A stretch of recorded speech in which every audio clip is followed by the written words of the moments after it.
Chapter 1. On Black Friday, I spent $2.99 on an online marketplace like Temu for 5 promotional boxes of condoms. We were poor and had a mortgage to pay, so we had to live frugally. That day I also learned something else. The entire residential complex was developed by my wife. All the neighbors in our apartment building were my wife's subordinates in disguise. It turned out she wasn't a fishmonger at the local market.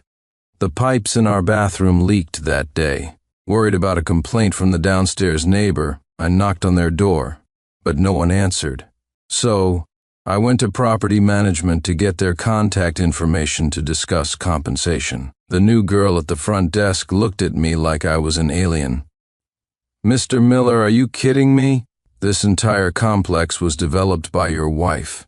Your building, in particular, all 66 apartments across its 33 floors, is her private property. Who would dare to complain about you? Honestly, even if you did more than just leak water, you could knock a hole in the ceiling and go bungee jumping if you wanted." I was stunned. I glanced at the calendar on my phone several times, confirming it was Black Friday, not April Fool's Day. My wife, Victoria Westwood, and I were just ordinary working-class people who met on a blind date. After getting married, the monthly mortgage of over $4,000 was enough to leave us breathless. We pinched pennies every single day. For us, a trip to the supermarket felt like a loss if we didn't buy something on sale. Annual sales events like Black Friday and Cyber Monday were far more important than Christmas or New Year's. After all, a holiday that makes you spend money is a heist, while one that helps you save is a true holiday. But now, someone was telling me my wife was a multi-millionaire, and I could just kick back and live the rest of my life as a landlord collecting rent. Not even a fantasy novel would dare to have a plot this wild.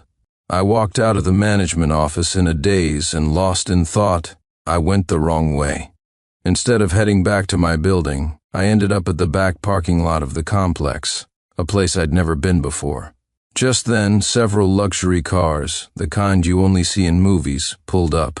A Porsche, a Maserati, a Mercedes G-Wagon, and the woman who stepped out of the black Rolls-Royce Phantom, dressed head to toe in designer brands, was none other than my wife, Victoria Westwood, CEO, Westwood Your Car Key. A woman who looked like a secretary scurried over and handed a key to my wife. I had seen this woman a few times before, my neighbor from the 4th floor. Whenever we met in the elevator, she and my wife would stand face to face without any expression, each staring down at their phones. Turns out she could smile at Victoria with such fawning subservience.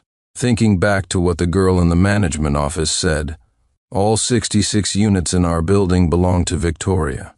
I had reason to suspect that every neighbor I had ever met in the building was one of Victoria's employees in disguise. It was like a massive reality show. Victoria took off her expensive LV dress and a watch worth a fortune, tossing them carelessly to her secretary before hopping onto a green electric scooter parked in the corner. Now that was the vehicle I was familiar with. Victoria had told me she was a fishmonger at the local market. Sometimes she came home late, explaining she needed to take a long shower to wash off the fishy smell. I even joked that someone as beautiful as her must stand out like a crane among chickens at the market, calling her the beauty of the fish market. The women who got out of the Porsche and other luxury cars were also chic, stylish, and beautiful. Every one of them was a picture of wealth and class. "Victoria, heading home so early? Aren't you going to the spa tonight?" "Not tonight. My husband's waiting for me to come home for dinner." "Victoria, are you really not going to tell your husband your true net worth? This whole charade, hiding everything like you're Mr. and Mrs. Smith, is it really that interesting?" the owner of the Porsche asked with a laugh. "His evaluation period isn't over yet. I may be a multi-millionaire, but I can't have a husband who squanders money. That's why I have to train his spending habits and make sure he doesn't develop a taste for luxury, wastefulness, or laziness. Besides, I still need to see if he's a social climber who'll bleed me dry. What if all of his poor relatives start depending on me? That would be a raw deal for me. And those cheap in-laws of mine look mercenary and greedy. I have to be on guard. The Maserati owner gave her a thumbs up. Victoria, you've always got a plan. What if your husband doesn't meet your standards in the end? Then we get a divorce, of course, Victoria answered without a moment's hesitation. I won't give him a single penny of my assets he doesn't know the truth about. Me anyway. So I can just make up some excuse to get him to sign the papers. He might even have to pay me alimony. My heart went cold in an instant. Tears streamed down my face against my will. So my marriage wasn't about love. It was just a test set by my wife. I thought that even though our life wasn't rich, we could support each other through thick and thin, work together, and build a future. It was all in my head. For this woman, it wasn't a question of whether she loved me or not. It was a lack of the most basic respect. She was hypocritical, cruel, and arrogant. My heart already felt like it was being sliced by a knife, but someone decided that wasn't enough. They had to grind it into dust. The woman from the G-Wagon laughed. Victoria, the truth is, you've never gotten over Ethan Preston, have you? You can't trust any man in the world because he dumped you when your family's business failed and ran off to another country to marry some rich foreign woman. I laughed bitterly at myself. So she already had the one that got away, and I was just the consolation prize. Chapter 2. A man doesn't cry easily, but only because the pain hasn't struck deep enough. I bit down hard on my wrist to keep from sobbing out loud. Half an hour later, I walked through the door of our apartment. It was a simply furnished 3-bedroom place. No crown molding, no tile floors, no wallpaper. Because, as Victoria had said, we didn't have the extra money for renovations. Victoria was on the sofa, balancing the budget. This was a rule she had established. Every day, we had to record all our expenses, down to the last 2 decimal places. Where have you been? Did you manage to get the Durex condoms I asked you to buy? Victoria looked up and asked. The night before, after we had been intimate, we discussed what to grab during the Black Friday sales. Besides toilet paper, laundry detergent, underwear, and socks, Victoria said we needed to stock up on contraceptives. We had only been married for half a year, and we went through them quickly. She also said that life was too stressful right now to have kids. So I had genuinely spent $2.99 on Temu for 5 promotional boxes of Durex. When I made the payment, I was happy. My wife was crazy about my body, and I thought it was love. Now, I just wanted to slap myself. This woman wouldn't even let you use expensive condoms. How could she have any genuine feelings for you? She was obsessed with your body because you were just a toy to her. I forgot to order them. I'll just buy some from the pharmacy. It won't be that much more expensive. In fact, I didn't buy any of it, the toilet paper, the detergent. It's too exhausting to rack my brain over such petty savings. I walked into the room without changing my shoes. I'm not cooking tonight. Let's eat out. I heard there's a new steakhouse at the mall downtown that's pretty good. It's only about $250 a person. Clack. Victoria threw her pen down on the coffee table with a bit of force. Sincere, what's wrong with you? Who are you trying to spite? I've been working hard all day, slinging fish at the market, and it's exhausting. Do I have to come home to your bad mood too? I already told you, we have to live frugally, otherwise who's going to pay the mortgage, the HOA fees, and the utilities every month? The internet bill alone is over 80% a month. That's what I make in a whole day. Why are you being so thoughtless? Don't worry, this one's on me. It's our farewell dinner after all. Sincere, what kind of tantrum are you throwing? Victoria frowned, about to lecture me again, but I had had enough. Before I walked in, I had planned to do this peacefully without a fight. The deepest sorrow is a dead heart. When a couple fights, it means they still have expectations of each other. I was completely disillusioned with Victoria, but hearing her impatient tone and seeing her furrowed brow, I couldn't stop my emotions from erupting. Victoria, stop with the PUA games. Stop telling me how to live my life. I've had it. You have no right to tell me what to do. Fine. We don't need a farewell dinner. Let's just split the assets. You love balancing budgets, don't you? Let's get a divorce. The tears I had been holding back burst forth. I held up my phone, showing her the picture I had secretly taken of her, leaning against the Rolls-Royce, smiling as she removed her makeup. Great actress Westwood, the show is over. After a moment of shock, Victoria's expression returned to calm. She didn't offer an explanation, not that I needed one. She showed no sign of guilt. Instead, she shrugged helplessly. I guess I was too careless. Fine, let's move on to the next phase. She opened a drawer and pulled out another document. Since you've gone off script, this phase of your evaluation has to end early. This is the prenuptial agreement my lawyer drafted. Just sign it. It states that if we divorce in the future, you won't have any right to my family's assets. But as a humanitarian gesture, I can give you a certain amount of severance pay. The amount will be calculated by multiplying the actual years of our marriage by 5. For example, if we divorce after 5 years, I'll give you 25 years of severance, with the annual amount based on the average per capita income for urban residents published by the Bureau of Labor Statistics. What a meticulous woman I used to find her penny pinching. Ways charming, thinking it showed her sense of responsibility towards our family. Now it just made me sick.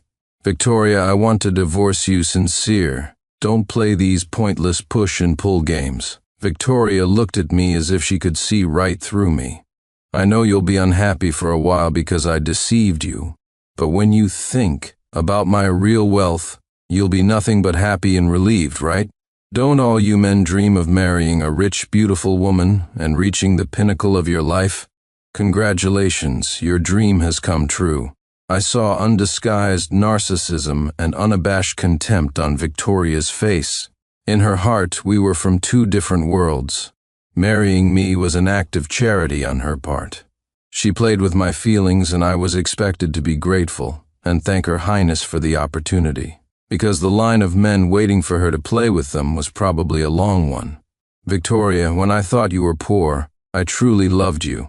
I ripped the marriage agreement to shreds and threw the pieces in her face. But right now, you're just vile. I don't love you anymore. Get out. Victoria's face, once quite pretty, was now twisted with shame and anger. She was about to say something else when her phone rang. What is it? Victoria, Ethan Preston is back from overseas. He divorced the rich foreign woman and is at a bar, drinking himself into a stupor. He was crying and saying he wants to get back together with you. At the mention of her old flame's name, Victoria shot up and rushed to the door. Just as she was about to leave, she stopped. Sincere, I'll give you one more chance. Do you really want to divorce me? If you beg me now, maybe I won't go find Ethan.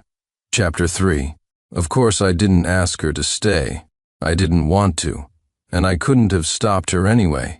A woman whose heart has strayed is like a dog off its leash. Victoria didn't come home that night.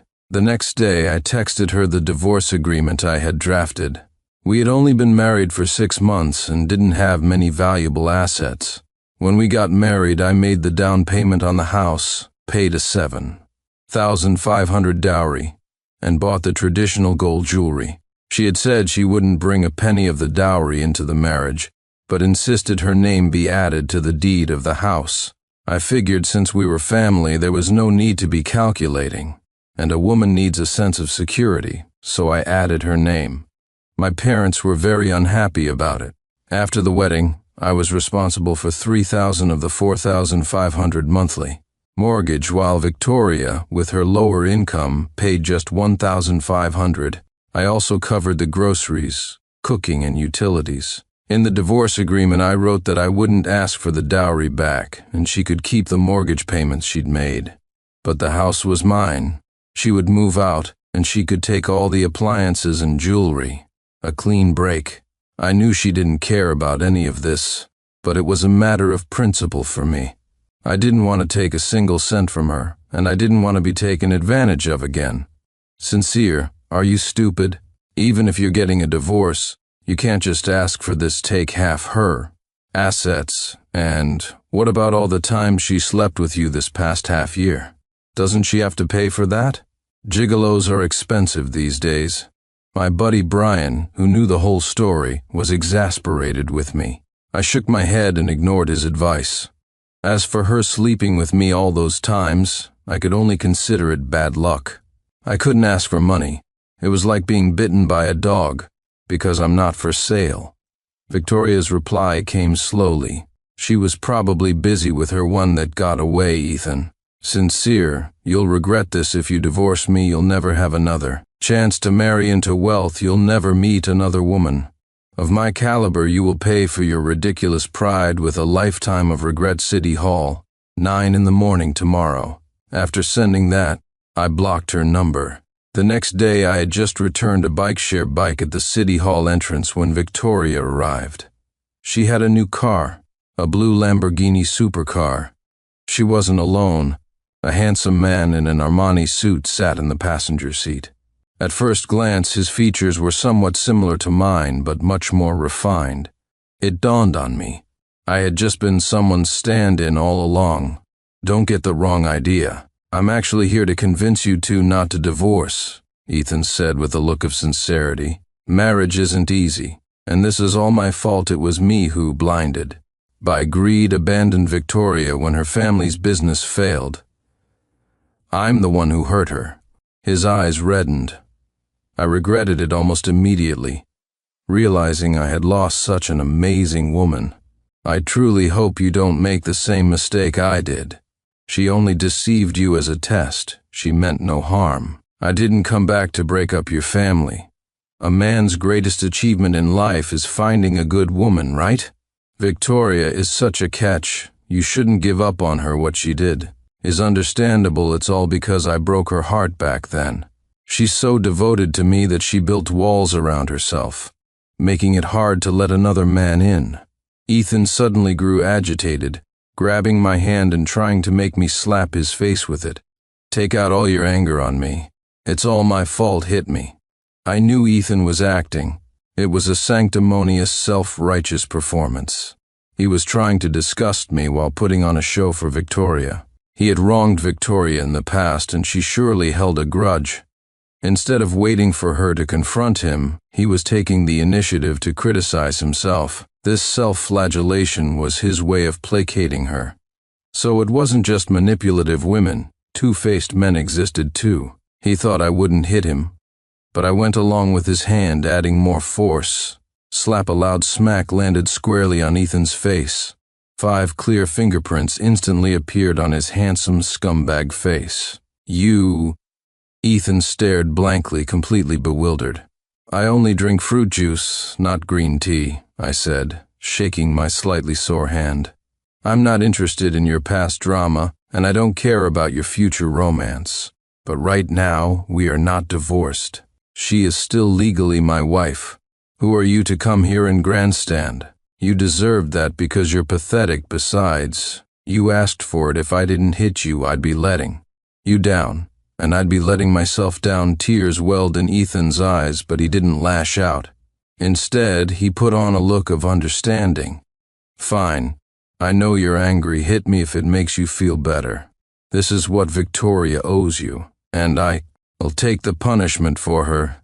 He leaned his face in, looking like a martyr ready for sacrifice. I didn't hesitate and raised my hand again. Enough. Sincere, how far are you going to take this? Victoria grabbed my wrist. I know you don't want to let me go, but making a scene like this will only push me further away. Are you done with this divorce melodrama? Why are you so insecure? Do you really think I'm going to dump you? The more aggressive you act, the more it proves how fragile you are inside. She pointed a finger at the doors of City Hall. Do you really dare to walk through those doors? You're just putting on a brave face. Ethan also watched me nervously. He wasn't just here today to get under my skin. He was worried I wouldn't actually go through with the divorce. I wasted no more words and led the way up the steps to City Hall.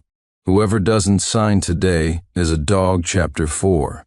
An hour later, Victoria and I walked out of City Hall. At least Ethan had the sense not to follow us inside and make a fool of himself. That 1 hour of waiting had been torture for him. His face was a mask of anxiety. "Is it done?" Ethan rushed up to ask. Victoria shook her head. A look of immense disappointment washed over Ethan's face. He dropped the act and finally exploded at me. "Sincere showing your true colors, are you? I knew you didn't have the guts to leave Victoria, she's so rich. A pauper like you must have. Had ancestors smiling on you to marry her, you'd be willing to walk away from that? Don't give me that crap about her deceiving you, even if she beat you every day, even if she cheated on you daily and whipped you, you wouldn't leave. Who was that act of being above it all for? You're disgusting, let me tell you. Don't think a marriage certificate can tie Victoria down. You may have her body, but you'll never have her heart. She doesn't love you at all. You're just my replacement." Ethan's face was contorted with hysteria. I couldn't be bothered with him. I took out my phone to unlock a bike-share bike by the roadside. Ethan wouldn't give up, grabbing the handlebars. "How much money will it take for you to leave her? Name your price." Victoria could no longer remain silent. "Ethan, that's enough." Ethan looked wounded. "Victoria, don't tell me you can't bear to part with him. Then what about me? I came back to this country for you. Are you going to betray me? You've been abroad for too long. Don't you know there's a cooling-off period for divorces now?" Ethan's face froze. He looked completely constipated. He stammered for a while before finally squeezing out, "Well, I just thought since your relationship has broken down, it would be best to part amicably. I was just worried." The divorce cooling-off period meant that after a couple voluntarily applies for divorce, there's a 30-day window during which either party can withdraw the application. Over the next month, I moved out of our old apartment and rented a place near my office. I also planned to sell the house. I had no desire to live on my wife's property any longer. I still hadn't figured out how to tell my parents about the divorce. To be fair, while Victoria had told many lies and done many disgusting things, she was right about one thing. My parents were indeed rather mercenary, and they played favorites. Many parents in rural areas favor their youngest son. My family was no exception. My parents cared most about my younger brother. They always said that as the older brother, I was responsible for my brother's future marriage, car, and house. When Victoria and I got married, they were very unhappy about the house situation. They said I had forgotten my family after getting a wife. They called me unfilial for agreeing to add her name to the deed, even though I had earned the down payment myself. So I was certain that once they found out I was divorcing Victoria, they wouldn't sympathize with me. They would only mock me and call me a fool. After I started living alone, I always had the feeling that someone was following me. On the 17th day of the cooling-off period, my suspicion was confirmed. It was Brian's birthday. It was just the two of us, and we drank a lot. We were both drunk. Brian couldn't drive, so he called his younger sister Jane to come give me a ride home. No, not home. To my rental. A divorced man has no home. I had known Jane for a long time. She was an art student and was very beautiful. Since middle school, her brother and I had gotten into more than a few fights for her, fending off troublemakers. She had recently graduated from film school and said she wanted to break into the entertainment industry and become a star. I sighed when I heard that. Becoming a star isn't that easy. When we got to my apartment building, Jane looked at my flushed, drunken face. "Sincere, can you get upstairs by yourself?" Yes, no problem." I stumbled out of the car, trying to act tough, but a gust of night wind hit me. I retched and threw up. I was always a lightweight, and drinking on a heavy heart, it was a miracle I wasn't more drunk. "I'd better help you up." Jane got out of her Mini and came over to support me. My body went limp, and I fell right into her arms. Just then, Victoria's cold voice cut through the air. "Sincere, you're not even divorced yet, and you're already this eager to find your rebound." Chapter 5. I looked up to see Victoria and Ethan standing before me like a perfect couple. This time, Victoria was driving a Porsche Cayenne. Ethan looked at me with disappointment. "Sincere, Is it appropriate for a man and a woman who are not related to be embracing like this? Have you two been having an affair all along? Hiding it from Victoria? This young lady is Jane, isn't she? Your best friend's sister. I bet you knew Victoria's real identity all along and were just playing dumb as part of your own scheme, right? Ethan was a master of mind games. He never missed an opportunity to stir up trouble. Their timely appearance confirmed my suspicion that I was being followed. It was Ethan's doing. Victoria's face was ashen. Sincere, I need an explanation. A man can be playful, but he can't make mistakes, and he certainly can't be unfaithful and flirt with other women. Before I could say anything, Ethan jumped in, eager to sling more mud at me. Victoria, I think this man has been acting the whole time. He claims you deceived him, but in reality he was the one deceived. Whoa. Ethan was about to continue his tirade when a police car suddenly pulled up beside them. 2 officers got out. Mr. Preston, you are a suspect in a financial fraud case. Please come with us for questioning. Victoria froze. A week later, I ran into Victoria again downstairs from my office building. Her eyes were bloodshot. She wasn't showing off any of her luxury cars, and she seemed depressed. There are still 10 days left in the cooling-off period. Don't worry, I won't delay the big event of your remarriage. My words were intentionally sarcastic. As expected, her expression soured. Ethan was in trouble. He and Victoria were college classmates and had dated back then. Victoria's family was in real estate, making her a wealthy heiress and an only child. After graduation, she took over the family business, but due to her inexperience, she was swindled by a partner on a major project. The scandal nearly bankrupted her family. Scrambling to cover the losses, Victoria was desperate, borrowing money from everywhere. The grand wedding she had planned with Ethan was put on hold. That was when Ethan broke up with her, got together with a rich foreign woman he met at the gym, and left the country. This deeply wounded Victoria's pride and filled her with a profound hatred for materialistic men. That was why she had pretended to be poor when she married me, manipulating me in every way. Recently, Ethan had returned, approaching Victoria with all sorts of apologies and flattery. It gave Victoria a sense of vindication. She often brought him to social gatherings to see old friends. She was essentially showing off to everyone. See? He regrets it. My life isn't a failure. I have no blemishes. I'm still the best. Unfortunately, she had fallen for Ethan's trap again. While Ethan was fickle with Victoria, he was deeply devoted to the foreign woman. His foreign lover's business abroad had recently run into serious trouble, so Ethan volunteered to return to his home country, deliberately got close to Victoria, and lied about being divorced. He claimed he had business, resources, and connections overseas, and wanted to partner on a project.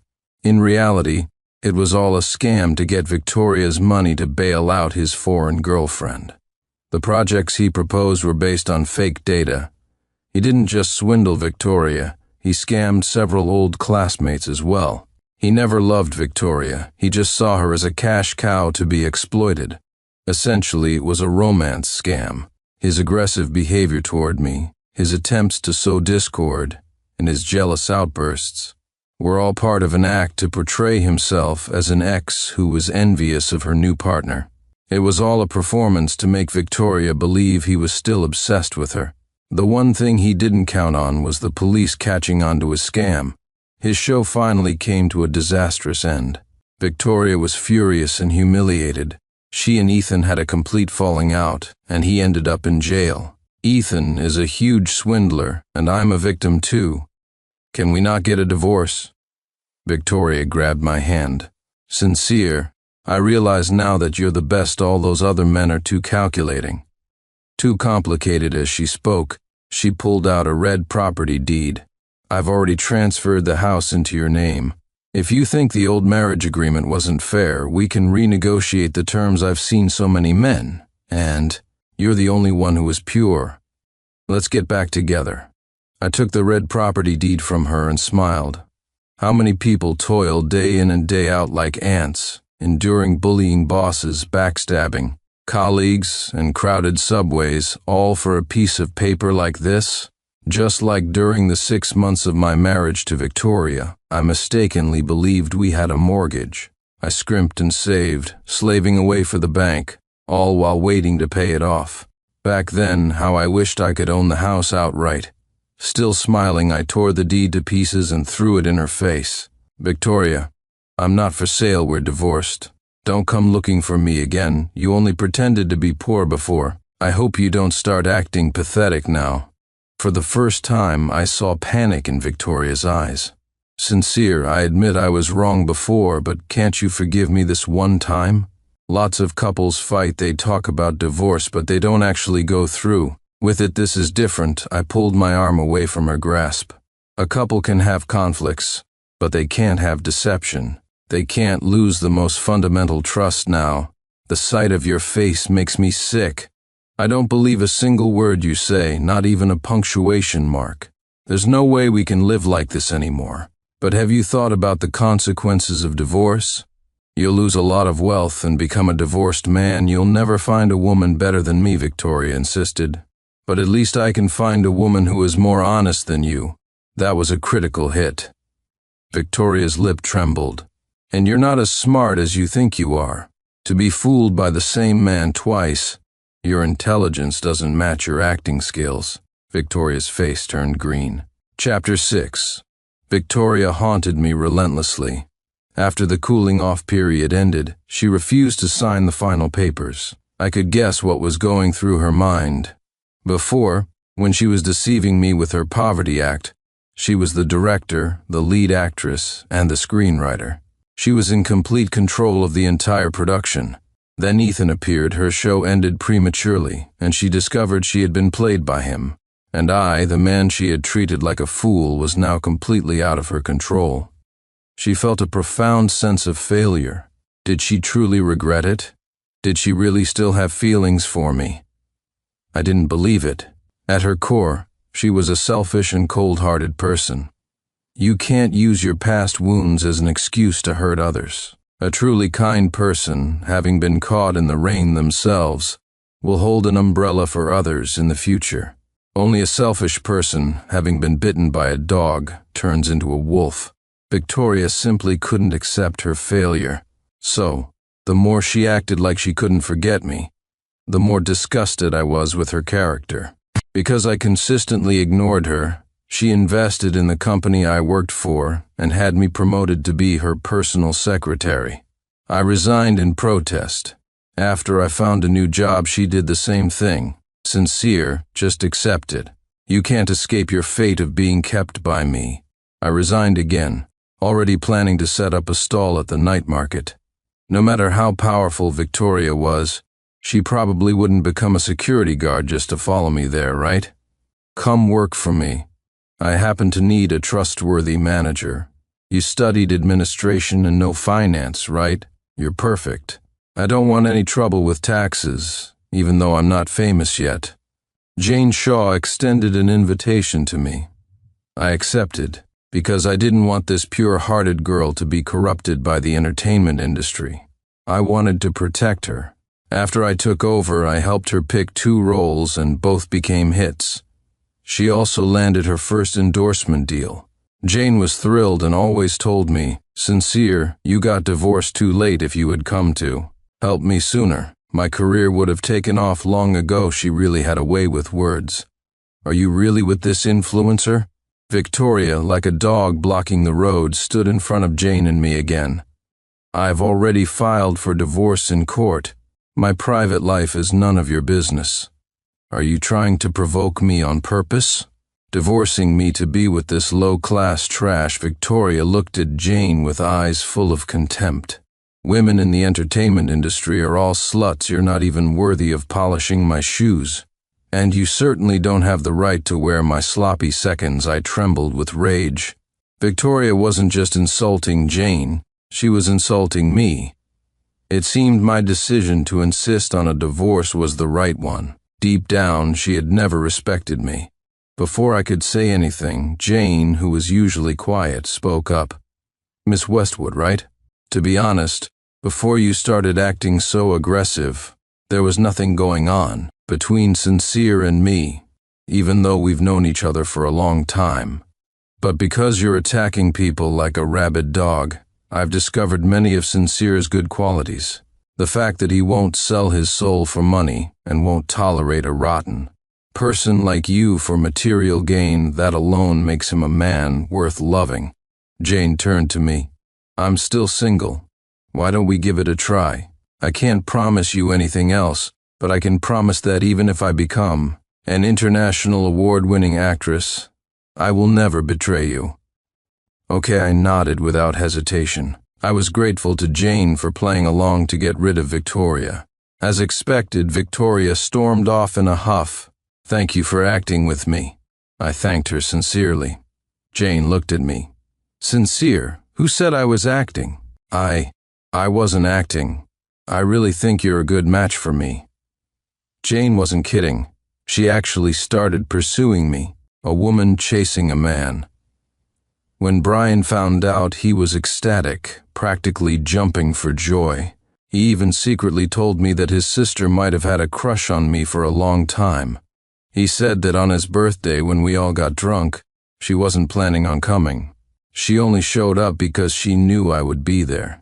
As Jane and I spent more time together, we developed a genuine, supportive bond. Victoria, however, was still relentlessly obsessed. When she saw I wouldn't take her back, she went to my parents. She offered them a considerable sum of money to persuade me. My parents, blinded by greed, heard that Victoria was a true heiress and completely ignored her deception towards me. They used every tactic, pleading, threatening, bribing, to get me to drop the divorce lawsuit. They even said that marrying such a wealthy woman was a blessing from our ancestors. My brother's future wedding wouldn't just be a house, it would be a mansion, so she lied to you? Big deal. Even if she had 10 men on the side, you shouldn't divorce her, my mother nagged, twisting my ear. That's right, I forbid you from seeing that Jane girl anymore, an actress. Our family's future depends on you, my father fumed, his mustache twitching. Thankfully, my younger brother was sensible. Bro, your happiness is what matters most, don't be a social climber. And I won't be a leech, my mind was made up. I ignored my parents and saw the divorce through the court system. A court-ordered divorce has no cooling-off period. The red marriage certificate was finally replaced with a green divorce certificate. Green. What a wonderful color. Full of life, full of promise. My life seemed to be getting better and better. My parents were so angry they threatened to disown me. But it was just talk. Jane's career was taking off. She landed her first leading role in a movie, but someone was trying to sabotage her. Unless you leave Sincere Miller, you'll never make it in this industry, I'll turn all your hard work into nothing, Victoria threatened her with a cold, sinister tone. Jealousy had twisted her features. With her power and influence, it was easy to target a fledgling actress. Jane, I didn't want to drag Jane down because of my problems, but she squeezed my hand. It was the first time she had initiated physical contact. Sincere, didn't you once think about setting up a stall at the night market? Why don't we open a small family business? You can sell spicy hot pot, and I'll sell roasted sweet potatoes. Don't worry, we won't starve. Tears welled up in my eyes. Okay, we can sell rice cakes too. I nodded, crying. Victoria left in a huff, and in her haste she crashed her Mercedes into a light pole. Unfortunately, she was fine. Jane and I were genuinely preparing for a career change. But then, a turning point came. Jane won an award for a supporting role in a previous film. She won Best Newcomer. Now Victoria could no longer suppress her career. And Jane kept her promise at the awards ceremony. She proposed to me. At the same time, the Westwood family's real estate business imploded. After struggling for a few years, Westwood Realty declared bankruptcy due to insolvency. Victoria no longer had to pretend to be poor. She was now a deadbeat. We all have bright futures ahead of us. The end.